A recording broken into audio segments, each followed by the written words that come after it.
Hello everyone, welcome back to my another new video. So আশা করছি তোমরা সবাই ভালো আছো আর আমি অনেক ভালো আছি। তো আজ আমি বাংলাতেই কথা বলবো, কারণ আমি দেখতে চাই তোমরা কেউ বাঙালি আমার ভিডিও দেখছো কিনা। যদি দেখে থাকো তাহলে কমেন্ট করে অবশ্যই আমাকে জানাবে। আর সামনেই যেহেতু বাঙালির বিগ ফেস্টিভ্যাল দুর্গাপুর, একটি বছর অপেক্ষা করে থাকি, তাই ভাবলাম আজ একটি কিউট মা দুর্গা ড্রয়িং করব।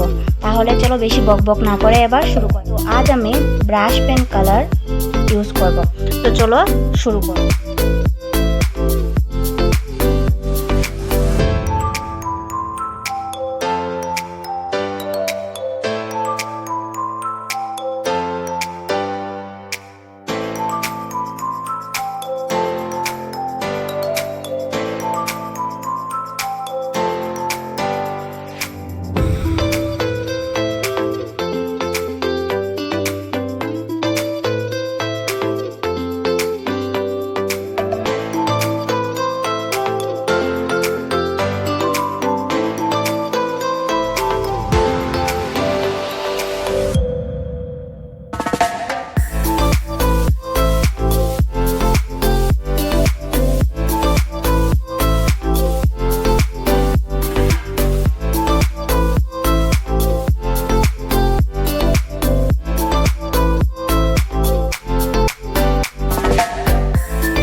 ভিডিওটিকে লাইক, কমেন্ট, শেয়ার অ্যান্ড চ্যানেলটিকে সাবস্ক্রাইব করে দেবে।